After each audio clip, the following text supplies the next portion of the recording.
So, book talk. One thing about me is I have books all over my For You page, whether it's Instagram, TikTok, YouTube. So I have read quite a lot of book talk or BookTok recommended books, and I want to chat about them because I definitely have some controversial opinions, and we can chat in the comments if you agree or disagree with me. Starting off with probably the #1 most popular read book talk book, and that is *Tar* by Sarah J. Maas. I read this entire series 3 or 4 years ago when I first read the Throne of Glass series, which I talked about in my last video. I don't think it's as good as Throne of Glass personally, but I do think this is an overall very solid series. So this is a fantasy that is kind of starting off as a retelling of Beauty and the Beast, but it transitions into more fantastical fae, war, magic, that kind of thing, which is Sarah J. Maas's bread and butter. *Tar* as a whole is a very good book. However, I think it is overhyped in comparison to Throne of Glass. The characters are great. We have some great relationships here, lots of banter, enemies to lovers, war, politics, all that stuff. But in my opinion, it just doesn't hold up to Throne of Glass. So I can't give it like every star ever, but I do think this is worth it if you like fantasy. Now, one complaint that people say all the time is that the first book is very long and hard to get into because really things start picking up at the end of the first book and beginning of the second, but it's kind of hard to get into that point. I would just recommend that you try to stay off spoilers and just enjoy the ride because the way that the plot twist does change in between the first and second books is crazy, and I personally enjoy it. Just wanted to recommend, I do enjoy this series. It's just not my absolute favorite by Sarah J. Maas, but out of Book Talk's recommendations, this one is a really solid choice. Next is The Love Hypothesis by Ali Jimenez. So this book is a STEMinist romance. It's enemies to lovers, and it's also a retelling of, I'm pretty sure, Kylo Ren and Rey from Star Wars, but like she's obviously adapted it to be like real characters, Adam and Olive, and they are both at the same school, I believe. He is either a teacher or a TA. I'm pretty sure he's a professor, and then she is a graduate student, and they strike up a little romance. So it's a little teacher student, but it's like obviously they're very close in age. It's not anything crazy. And this book I really enjoyed. I think I gave it 4 stars when I first read it a couple of years ago. Really fun, great banter, fluffy, quick to get into. You know, it's goofy. She's a little quirky of a character, and those aren't usually my favorite types of characters, but you know, I really liked her. And Adam is a grump, so definitely grumpy sunshine, but it's really easy and fun to get into, so I enjoyed it. My main problem with Ali Hazelwood, however, is I also read her 2 following books, which is Love on the Brain and Love Theoretically, and they are essentially copy-paste of this book. So this book I gave 4 stars, but those other I gave 3 stars because while they are still good books, it's like the same thing, but with different names, you know? And also, one thing that people talk about in her books a lot is that she very much over-stereotypes people, like saying that girls are oh so small and tiny and the boys are so tall and giant and they're a towering tower of towers is like a famous quote from one of her books. It does get a little like cliche and stuff if you don't like that. It's not my favorite, but I can look past some of it if it's not like crazy overstated. But yeah, Love Hypothesis is fun and fluffy. Not a perfect book, but I liked it. But I do appreciate how Ali Hazelwood is branching out into other genres now because her other books were just basically copy-paste. So she did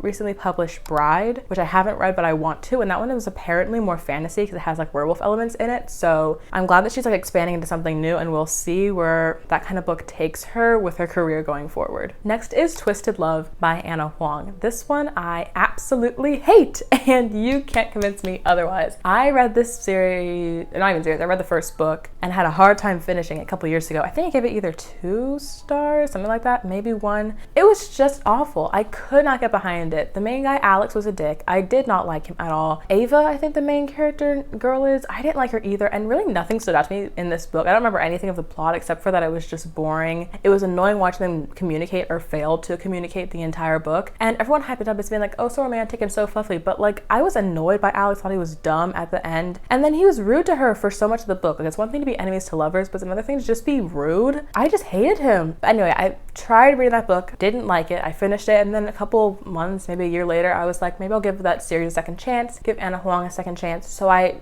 picked up the second book, which is Twisted Games, that everyone raves about because it's a princess and bodyguard romance between Bridget, a princess, and then the bodyguard named Rise. And I tried so hard to get into it, but I just couldn't. I didn't like their relationship. I didn't like the way that it was written. I felt like it was stupid and annoying. I didn't like either of the characters. He was just oh so full of himself, and she was just also full of herself, and I was just like, I was annoyed. I didn't like it. And then also in that book there was like issues between Ava and Alex in the first book, so they didn't even like stay together in the second book. And this may be things that get resolved later on in the series because it is a 4-book series, and people talk about how the second and the third one, I believe, are the best ones out of the 4. But I am not giving this book a second chance, and I'm scared to read anything else by Hannah Huang because she also has a second series. I didn't like the relationships, but I also didn't like the way it was written.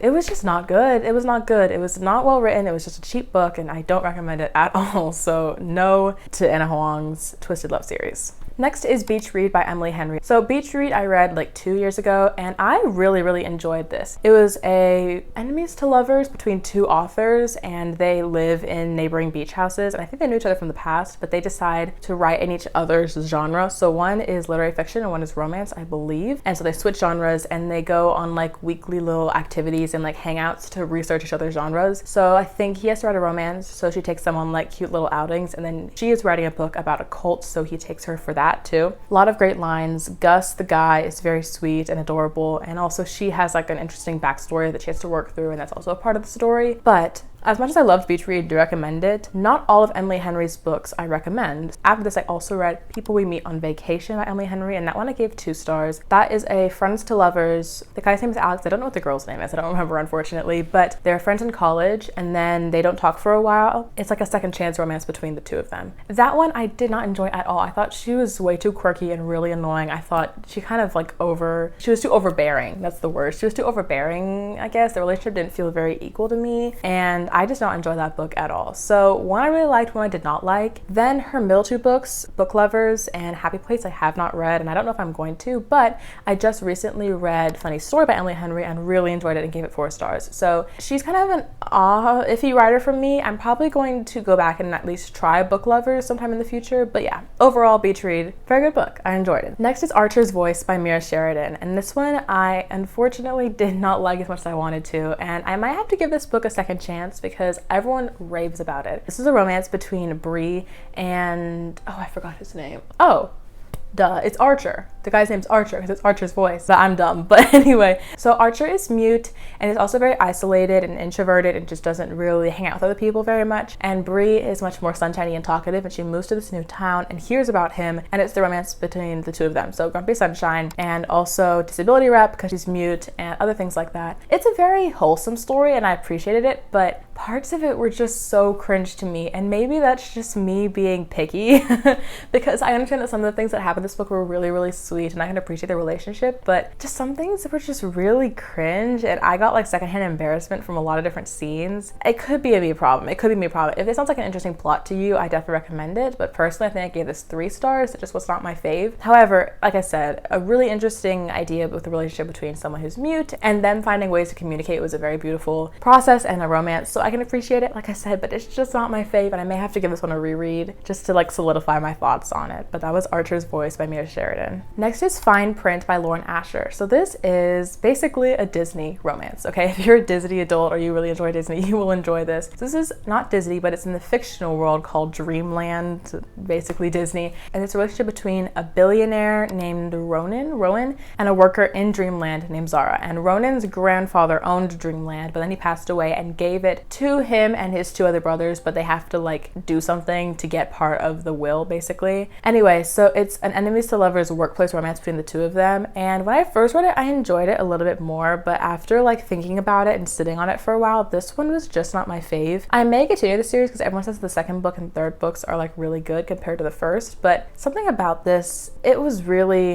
I keep saying like things are cringe. It was really kind of cringe though, because Dreamland worker, so she's basically like a creative Imagineer. She wants to design roller coasters, right, for the Dreamland, and so she's really bubbly and fun and quirky, and I can appreciate that kind of character, sure, but it's just not my favorite to read about. So I didn't love her, and he was just also really grumpy and sometimes just plain on rude to her. And like some of the things he was talking about in the book, like as a billionaire he was like running the park I can't think of my words today, and he was talking about like spending less money on paying his employees based on like paying himself and also like working on the park itself, and I'm just like, you need to pay people what they're due, right? Like you do have the common decency to be a good employer, question mark. So some things were a little iffy there, and just not my favorite characters in the books. Do what you want with this book.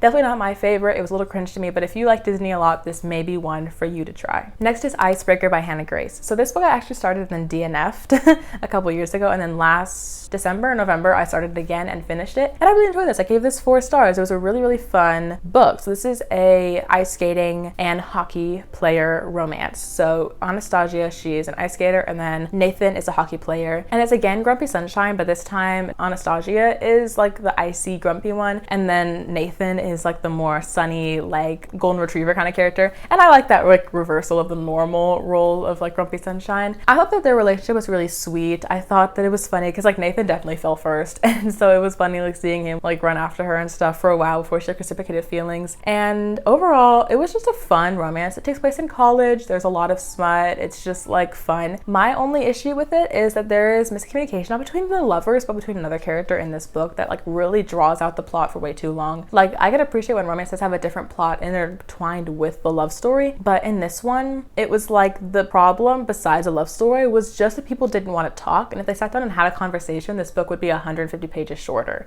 You know what I mean? And I understand that these are college kids. Like as a college kid, I recognize that like college kids are not completely mature. We're not full grown adults. Like they're gonna have miscommunication problems in real life, and I get that. But it did feel like this 400-page book could be shortened a little bit because the romance was already solidified, but then we still had more to work through because these people just couldn't sit down and have a conversation with other characters in the book. You know what I mean? So anyway, really good book, really fun, enjoyed it, but there's just little nitpicky problems that I had with it. But although this looks like a cute little fluffy cover, like I said, there is a lot of smut in this book. It does get pretty rated R, that kind of thing. So it looks like a book for a 13-year-old, but definitely check trigger warnings and stuff like that whenever you pick this up, because it is definitely a spicy one, if you know what I mean. Next, I'm actually going to talk about a book that I haven't read, and so everything I say for this next section, definitely take everything I'm saying with a grain of salt because I have not read it. However, my friend read the entire thing and basically like gave me daily updates about it, so I know the plot, I know what happens, and I know why I'm not going to read it, and that is Haunting Adeline by H.D. Carlton. This book is a stalker romance between a stalker and a girl, I guess. That's pretty self-explanatory, but she is going to live at her grandmother's house, I believe, and like finding out some mysteries and secrets of her grandmother's house, and then she realizes that there is a stalker watching her and following her. Something about me, I like a dark romance, okay? I can appreciate a dark romance. I don't mind having morally gray love interests, you know? I can appreciate a love interest. Maybe he has a dark past. Maybe he does do some crime or murder, because in a fictional world, it's okay. You can separate that from reality for me. Like, that's totally fine. However, the guy in this book, I think his name is Zane, is a psychopath. And that's not going to be for me, babes. That's not for me. This might get a little graphic, so like skip to this timestamp if you don't want to hear about some like graphic, like smut section just for a second. There is a scene in this book that I have screenshot pictures of from my friend reading this, where he has a gun and it goes in her. Personally, my opinion, that is not attractive at all. That's horrifying. You need to go to jail. Actually, electric chair. With that being said, I'm not reading this book, okay? It's terrifying to have a stalker, and romanticizing that is weird. He's very domineering, he's very commanding, she is very submissive, which could be great for some people, not my thing. I need my girl characters to stand up for themselves. I need my guy characters to be considerate and a nice person. Is that so much to ask? Like the bare minimum? So this one I will not read. I'm not here to judge, you do you, but not for me, okay? Not for me. The last book on this list is kind of an old one, but a very good one in my opinion. That is Daisy Jones and the Six by Taylor Jenkins Reid. This book is super, super fun, and it also came out as a TV series on Amazon Prime, which I also really enjoyed. So this is a book that follows a fictional band from like the 60s and 70s and their relationships and stuff like that. So we have Billy, who is the main guy in the band, along with some of his like friends and brother whenever they were young, and of course they're growing older. There's also Camilla, who is his like girlfriend and turns into his wife. They have a child together. And then there's also Daisy, who joins the band later on because she is a singer on her own, and all the producers are like, wait, if you join this band, you guys make lots of money together. And it's just a messy story. Now, what's really great about this book, and what I think was super original, is that the entire thing is told in interview format. Instead of having like paragraphs of text, it is basically just told in dialogue. Like, imagine you're reading a script for a theater play, and so like every person has like their name and then their words. They're talking with the interviewer in present time, talking about 30-40 years ago when they were in the band in like the 70s. So it's really interesting hearing them recount their past experiences and how everybody has a different side of the story, because you're hearing from everyone in the band and also some other people involved with the band and stuff like that. I think it has a lot of meaning to it. It's very powerful, very beautiful. There's definitely a lot of brokenness in the story. There's a lot of sadness in the story, but I think it's a very realistic story. And if you're any bit interested in like bands from the 70s and stuff like that, especially like, you know, American bands like on the road and like a, you know, bussing around and touring the country and stuff like that while they perform, great vibes in this book. And then, like I said, they do have a TV show that came out that I thought was really good. They did a really good job of encapsulating what the book was. I think they followed it very well. Just overall a great story and really interestingly written in my opinion. So this one I definitely loved. I think I gave it either a 4 or a 5 star, probably a 4 star, but really, really good. And I love ending this video off on a good note. So with that being said, let me know in the comments if you agree or disagree. Some of these opinions might be controversial, but I'd be interested to hear your thoughts. And also if you want a part 2, because I have read many, many more BookTok books, let me know as well in the comments below. If you want to follow me on all my social medias, including Instagram, Goodreads, and Storygraph, everything is down below. And with that, subscribe, because this is a new channel and I'm super excited to post more over the summer and see where this goes. So yeah, I'm wishing you guys the most amazing rest of your day. I love you so, so much, and I will see you in just a few days.